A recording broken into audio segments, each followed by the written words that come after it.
and pushing it into what's going to go ahead. The tipcha is taking what's already been gathered and having it sit there in a pile, waiting to do something else afterwards. And the thing I was asking about why I get with the American, I keep wanting to make it one, because I'm thinking maybe in the English brackets, it looks like brackets, and to us brackets, but I have to get rid of that because that's what's holding me back. It does, and that's, but again, it doesn't have that function. You think of the function of a bracket. What does it do? It separates this out from the stuff that's before, which is really not what a mercha does. Right. It can gently lead from what's come before, so it sort of refers a little bit to it, but it's going to group together everything that comes after. That's your right bracket, and your left bracket's going to say, okay, everything that came before ends here. So it is like brackets. But again, it's more gentle than a bracket, right? Because we're thinking more of a munach when you separate something out harshly. So it's really not a harsh separation. It's telling us gentle, like a curve, that it's. Yeah, it is like a scoop. But and as you were saying before, that I didn't catch, and you're right, that the mercha, the scoop is kind of pointing with the forward part is the heavier part. Right. So it's a scoop, but the emphasis is to look at what's going to come ahead. And the tipcha is also a scoop, but is way down on the what happened. So wait, sometimes so the emphasis is on what has already happened. The same scoop idea, though. Is there a tipcha and then a mercha sometimes, or no? It could be. It should be, according to what we're saying, right? Could there be tipcha and then mercha? Yes. It could be, right? Tipcha, mercha, pasuk. Okay. I want it to be so automatic. Yeah. Okay, so we're gonna do two more notes this evening. We're going to do etnachta. Etnachta comes underneath the word.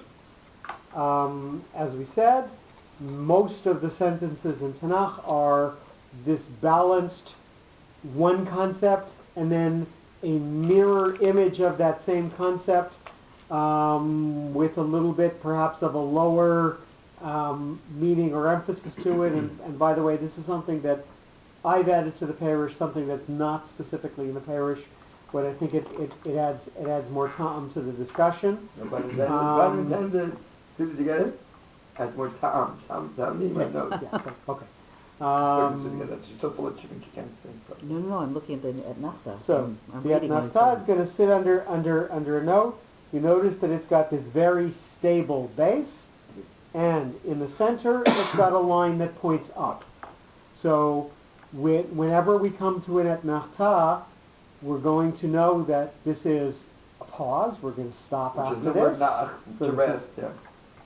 So this is definitely a resting place, and etnachta is a resting place. So the word definitely means what the note functions as. It's significant that it's etnachta, so an aleph a tav, because even by the shape it sort of includes from the beginning to the end. You know what I mean? Like aleph to tav. And then tav to aleph. Et, nach, and ta is aleph and tav backwards. It's like a mirror image. The word is a beautiful thing. Aleph to tav ends with tav to aleph, and then it's very symmetrical. The whole note is symmetrical. It's like the Dome of the Rock.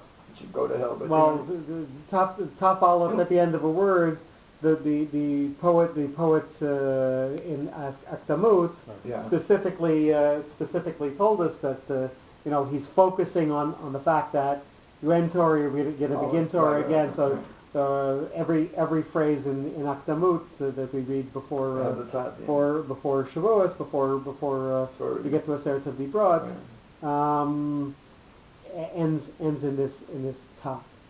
But in any case, our etnachta here. What's the last one in the Aseret Dibrot? What's the last word? Re'echa, or because Anochi is it? Yes. Aleph. So it's a chaf. Half of the alphabet. That's half of the alphabet. Aleph to chaf. It's like the middle. Chaf and lamah. So the significance of etnachta is again, so it's balanced. So it's balanced and possibly looks up towards something. Right. And again, it's a melech. It's a king. You stop after it. It's almost like a crown. It looks like Queen Elizabeth with a jewel there. Yeah. We're going to do one more. We're going to do Sof Pasuk, number 22. That's an obvious one. No, Sof Pasuk. Okay, nonetheless. Yeah. Sof Pasuk comes in line with with the text itself, looks like a colon. So as opposed to a katon, which would be up here above the word, this is coming in line with the word, and this is below the word. So, Can I just ask something? The two doctors are here. You said it looks like a colon, so of course I thought of a colon. Colon.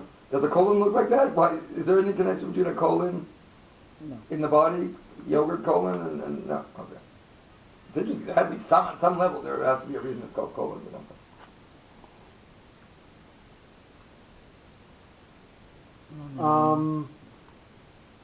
Might as well do Dargad Severe already, no? What's left? Dargad we'll do severe also. I don't think we need to do any more Okay. notes at this point. I think we're Okay. going to come back to the text, and maybe we'll do another. But how about if we get a note that we didn't review We'll today? do another review section before we go on, just so Okay. that we get some of the text done. Okay. So now we can apply our new knowledge or reviewed knowledge to the pasuk. And should we do that thing that we're sort of trying to guess what he says before he says it? Now that we know what the notes mean. What? No, but that's important. I think that'll really show that we were on the right track. I think. Okay, but again, the Sof Pasuk is another melech, is another place with a full stop that is going to separate us out and bring us to the next concept that we're going to is going to separate out the first sentence that we've said from the second one. So obviously, a Sof Pasuk is Pause the tape for a so second. obviously a Sof Pasuk is more of a